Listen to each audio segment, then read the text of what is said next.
We need, no. What do you mean 4 months? We need 1 million of these now. Just now. 1 million now. He posted what? Guys, the Daniel Defense Riz 3s are here. You know what that means. What does that mean? It means a build-off, George!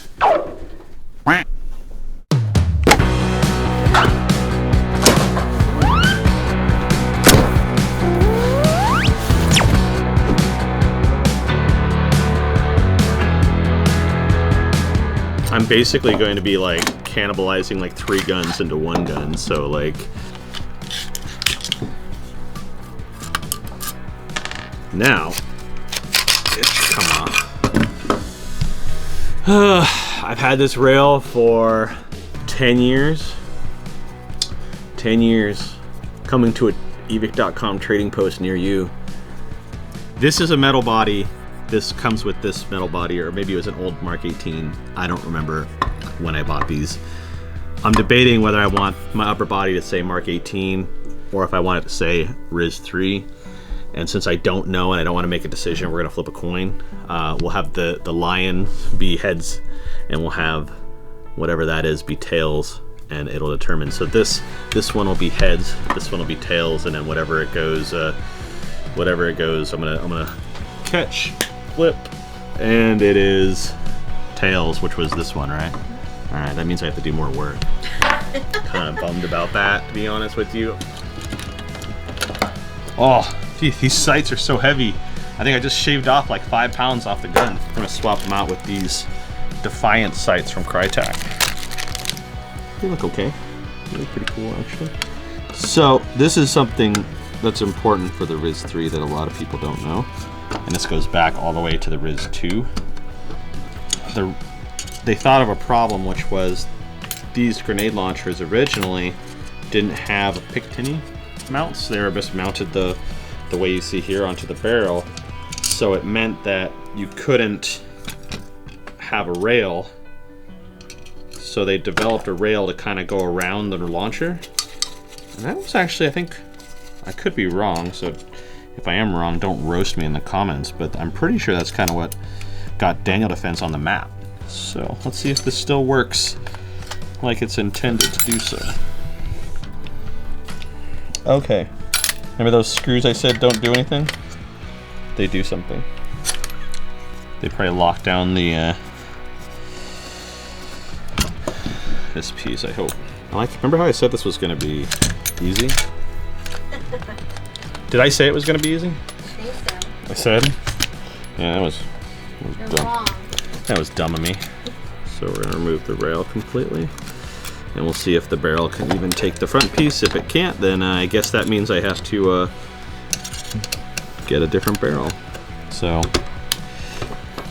it's supposed to fit around that. So I'm going to have to find a barrel with the correct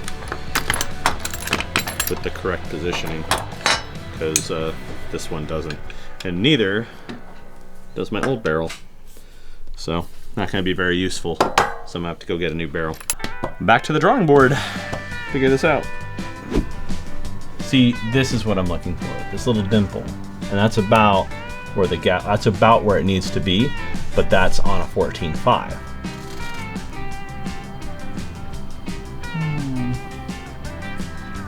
I don't think any of the Noveski barrels would work. Ooh. Why am I making this difficult? That's a good question. Why am I making this difficult? Tanya, why am I making this difficult? Because you're difficult. Because I'm difficult? You know, this barrel might work if we had it in stock. We'll try these 5 barrels and we'll see if any of them. So it'd be cool if we had like real drama TV where I could get super mad and throw the AR wrench through a window. But we don't have that kind of budget yet. My old one first, because I did roll the dice. So if you've never used one of these, they're actually pretty cool. I mean, they're designed for real guns, but if you ever had it where you you don't want to damage your gun, you just stick it in here, like that. But you don't have to tighten it that much. Righty tighty, lefty loosey. So one down.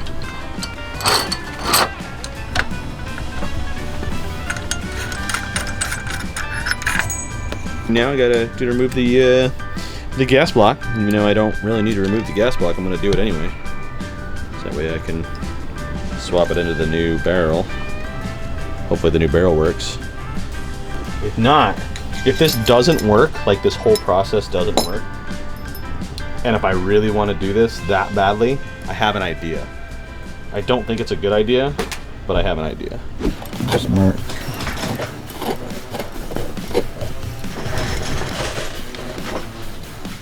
Yeah, it'd be fun.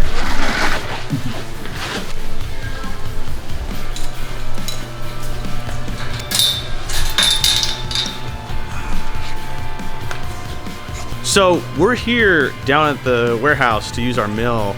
I decided that I didn't like any of the barrels, so we're just gonna mill one to make it fit. I don't know why I'm doing this, but it's pretty cool.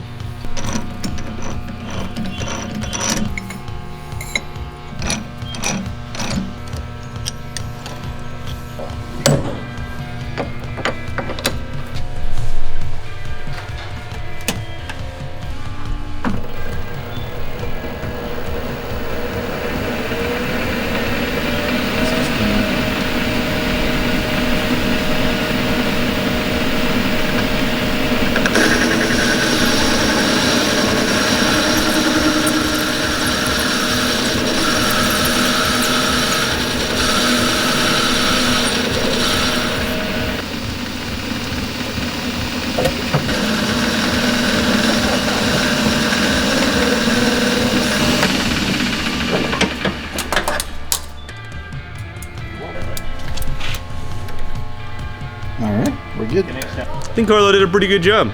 Oh wow, you even kind of beveled it a little bit. Nice, nice. Okay, we're just gonna need to aluminum black this, and you probably won't even notice. Okay, I don't want to blow up the tech department. Oh, there's the igniter. Yeah. Okay. All right.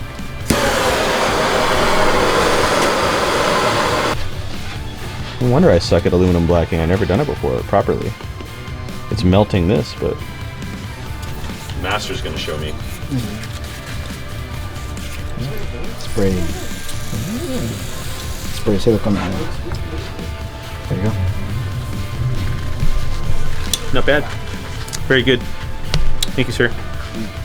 All right, let's go back to finish this up. Thanks, tech team. Okay, so got my milled barrel. Kind of pumped about this.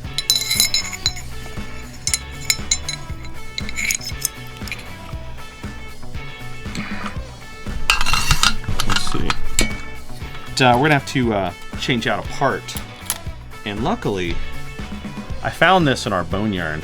This is liquid gold right here, because these are hard to find. They only come with the kits. There is a kit that includes this, but it's fortunately out of stock right now on the website. So yeah, we're just gonna show you really quick. We're gonna take this off, and this goes over it like that, and you just reattach it. The nice thing is it keeps it nice and stable to the barrel. So very important with the Riz 3 when you're reattaching it, do the internal screws first, because there's screws that go both ways, and don't tighten them down all the way. Wait till you have all 6 screws in there, or else you're gonna struggle. One thing is that people need to remember with Airsoft, don't force it. It's not like real guns where you really need to torque it down. Like, you have no recoil, so you don't want to over torque these screws. So what I'm doing is trying to hold it as best I can here, so I can get us at least one. The hard part's going to be getting one screw, and I know you can't see it. Oh, look at that.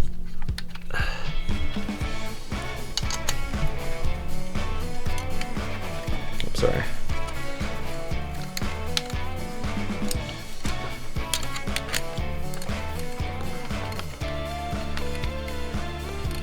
These screws hold in the base, but I'm gonna have to drill little ports. Yeah, that will keep these 2 screws right here. Will keep it from moving forward once I'm done. So we'll just need to screw these in, mark little holes, and then I'll put little indentations, and then it on the bracket below it, and it won't move after that. Welcome to the tech department.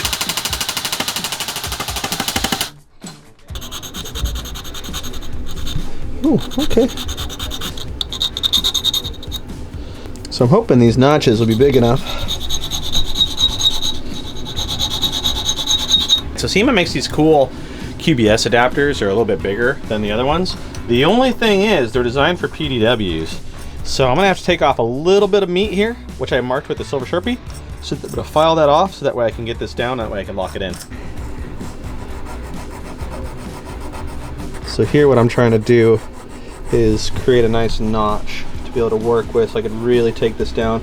And then once it's down, I'm gonna aluminum black it.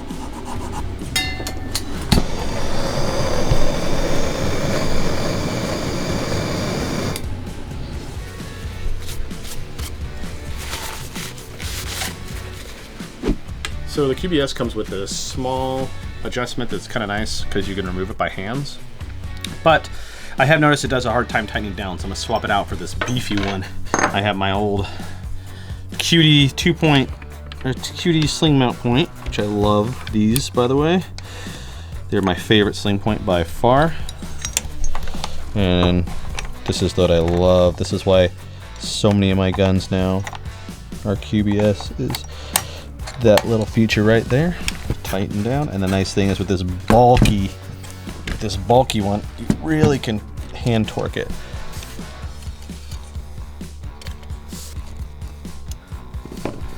Yeah, does what it's supposed to. It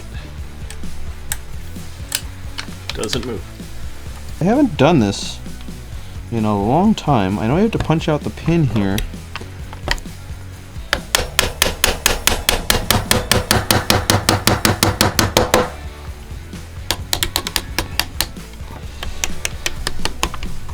I haven't had one of these on my guns in years, but I kind of thought, hey, it'd be kind of cool to throw it back a little bit. If you don't have a roll pin punch, just go slow. I chose this flash hider. I don't know what it is. It's just from VFC. Had a lot of oil on it, but it looks cool.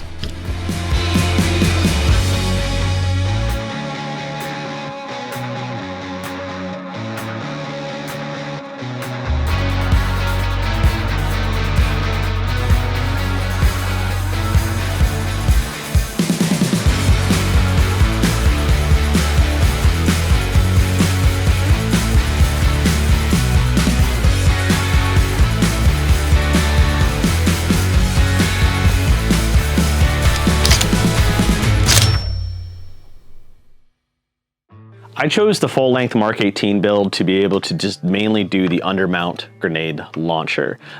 This rail is kind of designed to work with it in a specific way. It did take to find some parts from the boneyard to be able to accomplish the fitting, but overall I really dig the two-tone look with the grenade launcher. I've added a few things onto here to kind of give it my own personal charm, and I will just run through those really quick.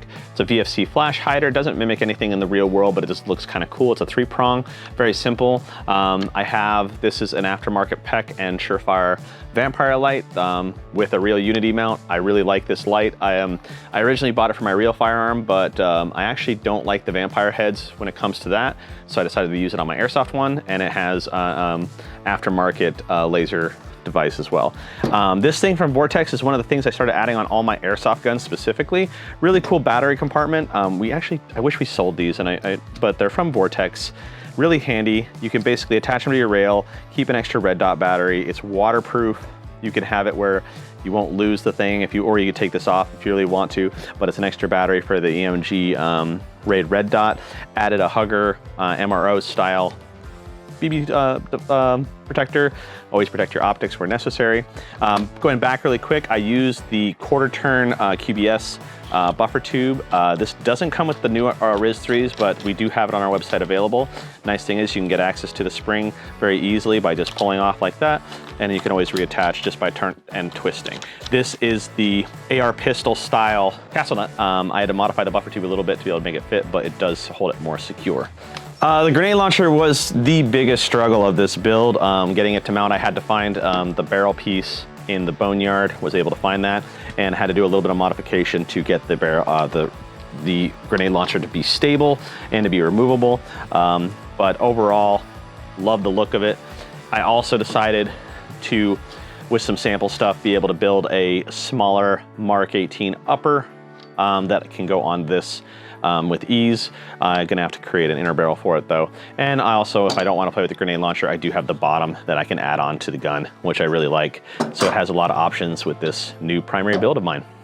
One of the unique things about the RIS3 is this removable lower section. This enables you to attach the grenade launcher underneath directly to the barrel, which is kind of nice. It's good and stable for the rail.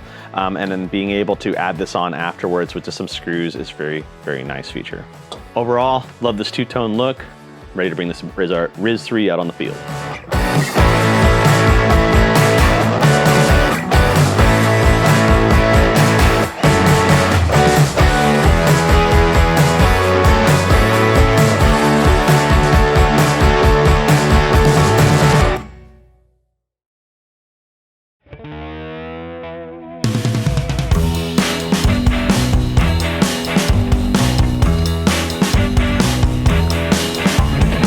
So the reason I'm changing this is these are both Daniel Defense grips, but I think this one's a little narrower, and I think it looks a little bit better. Yeah, well, I mean, you know, at first blush, it looks like it's gonna work. Not too tight.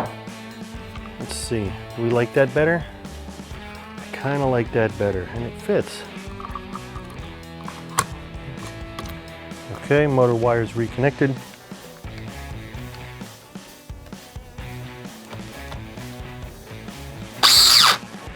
So yeah, you can hear that kind of whining a little bit. Now it's struggling again because I'm too tight, so back it out.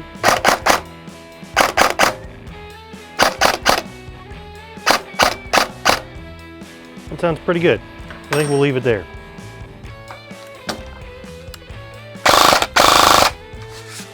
I want to keep the stock because I like the stock, but the stock has QDs and I don't need sling attachment points on the back here. So I'm going to grab an AR wrench and then we're going to take the buffer tube off so that we can put on just a blank sling plate.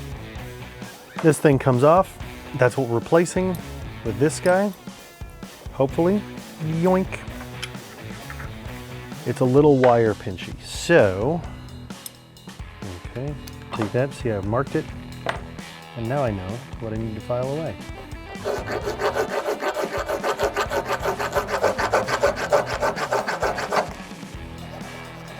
I'm just trying to smooth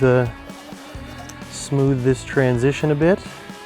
Yeah, okay, so sitting nice and flat now. A little bit of filing, couple minutes, we're good. We're gonna put this back on. Spin that up, make sure that's nice and good. Okay. And then as a way to lock that, like so, and give it a just like that, boom, done. So I'm gonna do optics on here. I am gonna do a red dot. That's gonna take some modification. I'll explain why, but I absolutely love the Daniel Defense Rock and Lock sights. And there is no Airsoft equivalent, so these are real Daniel Defense sights. So we're gonna tighten up these mamma jammas.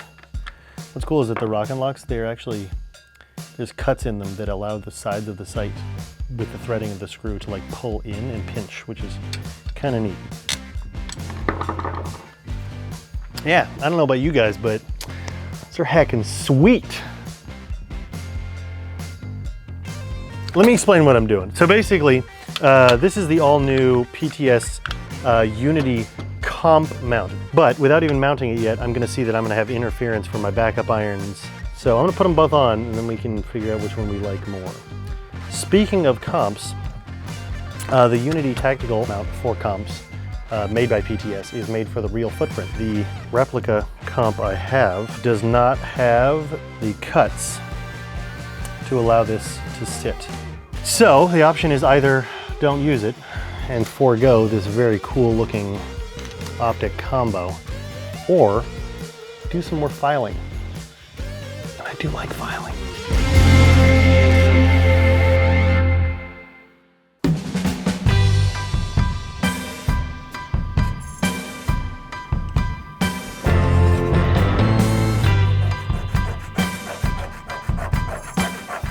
Now that I've filed close to kind of where the base is, I'm just putting some blue painter's tape to make sure I don't mar the edges. Now, you could, of course, Dremel it or use a cutoff wheel. And to make things go faster for the build video, I did hog a little bit out with a Dremel. But I wanted to show you guys that with a file, the advantage of files is they're much safer.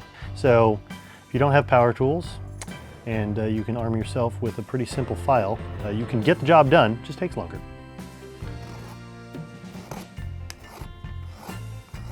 That's all pretty good. Okay, one final thing, the sides are a little narrower on the mount. You could, of course, if you wanted to do less filing, modify the mount, but I figure if we ever get another comp optic that doesn't have the factory things, then it's better to modify the optic. All right, now I've finished completing kind of the sides to narrow it up and the center to make sure that it clears these two things. So let's go ahead and see if this will work in conjunction with the sights. Oh man, I like that elevated head position, especially if I'm wearing a mask. That's pretty nice. I'm liking how that is, but do I keep the backup irons because they look through nothing? All right, this, we want to go kind of there.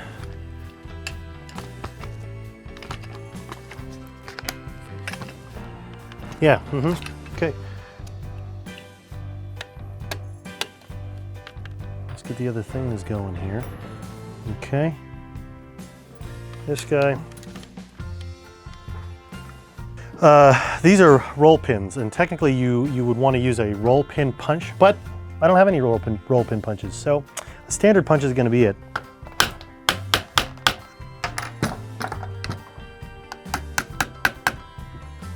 Just going to tap the roll pin back in, again using the nylon side so that I don't mar my receiver. There you go, got a little bit of extra room. Okay. I'm going to do this. And then, yeah, looks heckin' sweet. All right, I'm going to extend the barrel a bit. I'd really like to use the Strike Industries. However, the threads start a little bit shallower than my barrel ends. So I'm going to put on a threaded spacer. That should give me some tension with which to install my... Let's go show it to the team. Come with me. Yo. Hey, can I bug you for a second? We're doing a build off of the new Daniel Defense Riz 3s, and I wanted to get your thoughts. I think it's complete. Ignore the fact that the sights do not line up with the optic at all. I think they look cool, but impressions? Yeah, super cool. But like, don't you usually paint your guns? Yeah, I just thought for this one, maybe I would do the black that it comes in. I see. But like, wouldn't it just not be your build then? You're right. Off to the paint booth.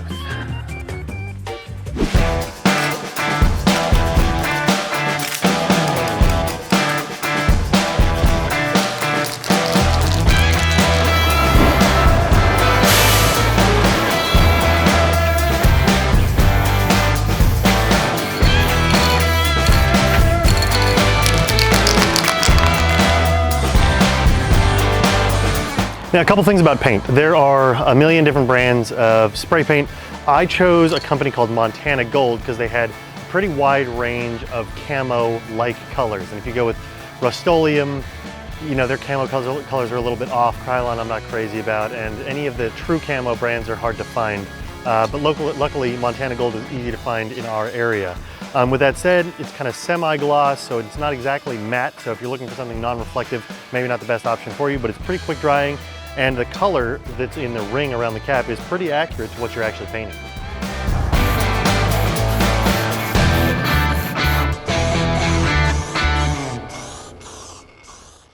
So after putting a couple coats, I was happy with the finish. Now, obviously, I didn't prime it. I really didn't prep the surface other than wiping it down with alcohol. I want a battle-worn finish with this anyway, which will occur naturally as I'm playing with it. With that done, it's time to reassemble.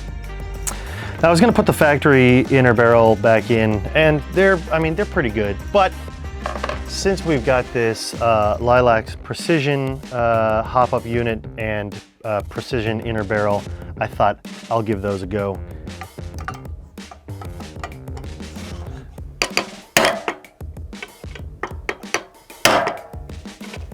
Get the body in first, and now we're gonna replace the rotational pin that dummy bolt release rides on.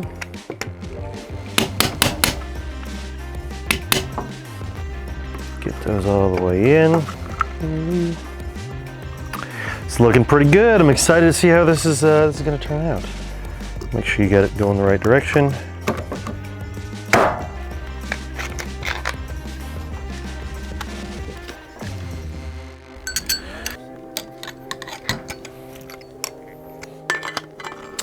Give it some counter pressure.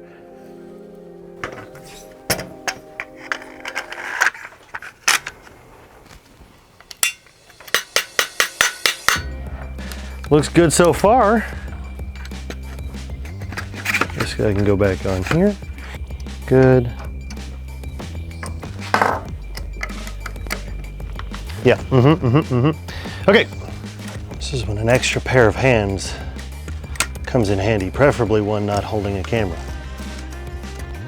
I wanted to mention that I am actually running this Strike Industries band inside out. And I'm doing that because I like the idea of not having it like rub up against anything or hit my hand. Okay, Bifrost M. And just like that, we're done. Right, and here is my finished EMG Daniel Defense RIS 3 AEG. I chose this length because I tend to gravitate to indoor airsoft where I need a little bit shorter barrel, but I still want one that's long enough to play outdoors since we do go to milsims on occasion, so I wanted kind of like an all-purpose. I also, Lauren, formerly known as, the artist formerly known as Shades, made an excellent point. I do like painting my guns, and while black is really cool out of the box, I thought, maybe a different color would be cool, and I thought, why should other brands have all the fun with green? So I took a DD RIS 3 and painted it a very cool olive green from Montana Gold Paints. It'll get distressed over time because I didn't prime it, so I'm intending for the paint to wear off. Really happy about that. Talking really quickly about the accessories that are on there. This is, for all intents and purposes, the exact same grip that was on it out of the box, but this is the EMG Zeta grip, which I like the quick removable pins, I like the motor height adjustment, and I like the angularity of the thumb groove or the hand groove at the top. That angularity is something that I've continued through all of the designs here on my build. Integrating kind of that swept and angular design of the included stock up into the angled design of the Daniel Defense Rock and Lock front and rear sights. Even the Emissary Development front hand stop has that angularity to it. My choice of the Comp M4 so that I could show off the new PTS Unity Comp mount for optics, and it all pairs really nicely with the all-new RIS 3 rail.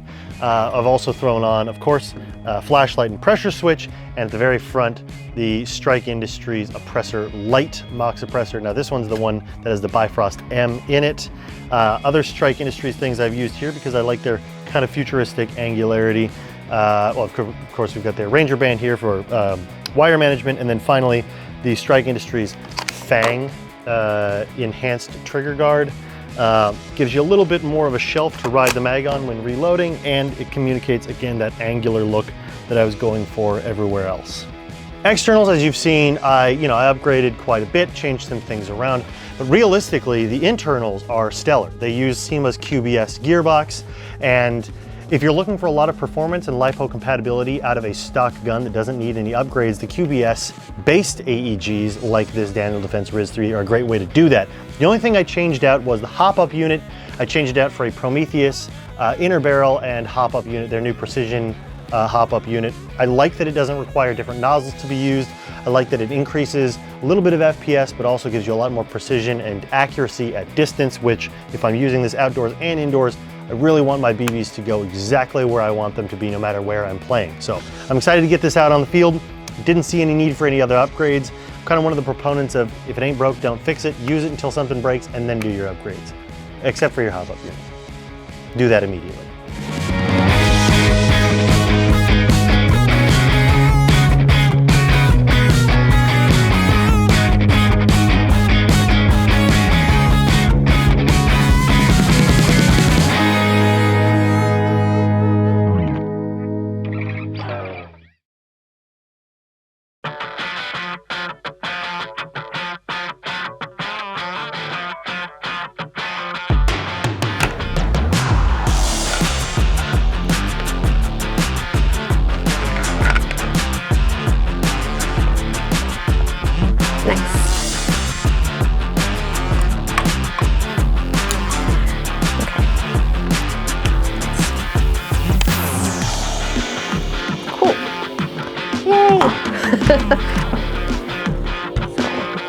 I don't think I want these, so I'm gonna take these out.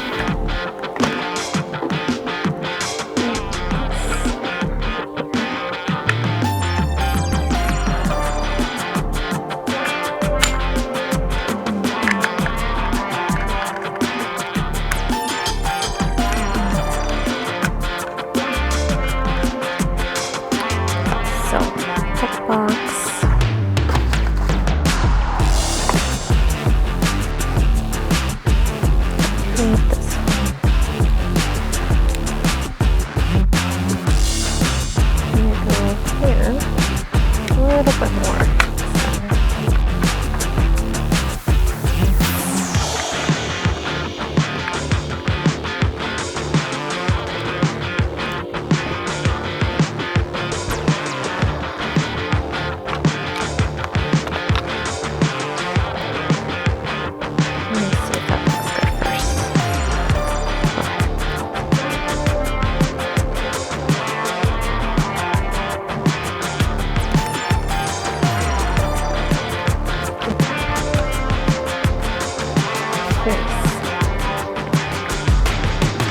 Bye-bye.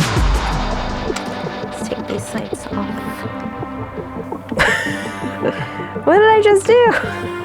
I undid everything. Oh my gosh. Okay.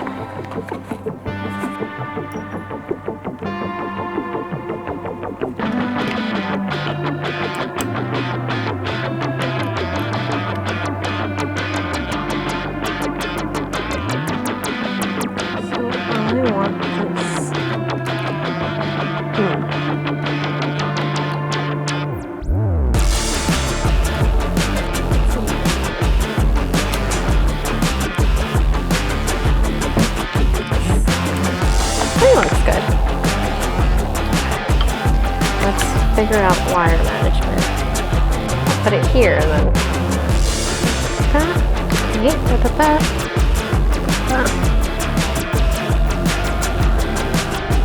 Okay, I think this is it. Nice. Let's see. Okay. And done. So I chose this PDW because I wanted something small and compact. I normally play indoors, so I like the view of something small, and I've never had a PDW with this kind of stock, so this is pretty neat. So what I started off for my build, I wanted a suppressor. I'm a big fan of suppressors. Inside of it is a tracer unit, so I could go ahead and show you. So this is going to be the Strike Industries oppressor. It is a little dirty, so I'm sorry, but I have used this before. I really like it because it has the Bifrost, and you could run it like this, or you could run it with the actual cover of the mock suppressor, and yeah, it goes with the build. So I really like that. Okay, and so underneath the suppressor, it's going to be the Cherry Bomb flash hider. I really like the look of it, and it's compatible with my mock suppressor. So it's a 2-in-1. You could run it like this, or you could run it with the suppressor. Moving on, I like the two-tone gray and black. I feel like you don't see a lot of builds like this. You see more tan builds or green builds. So with this one, I wanted to keep more of the gray, and this is their Daniel Defense grip. I like how it fits the style and it matches the pistol grip also, and it has a nice texture. So moving on up, I do have a 1-inch riser to help me with my sight. This is going to be a Matrix T31, and I do like how large it is, and I like the square shape. It has a nice holographic view, and it's really nice for me so I don't have to be leaning over and I could just look straight into it. Moving down, this is going to be the Element Pack 15. It has a blue laser. Even though I can't really use it, I do like the idea of just having it when I can use it. And up here to the side is going to be the pressure switch to my flashlight. And this is an actual Daniel Defense. It's called the Scout Light Mount, and I used it to attach this flashlight on. So this is going to be a Night Evolution flashlight. It comes with the pressure switch, and I put it up here just because of the wire management and how easy it is to install. You don't really need another attachment, and I just wanted to keep everything up here nice and sleek. So I could hold it like this, and then I could just use it like that. But yeah, that's my build.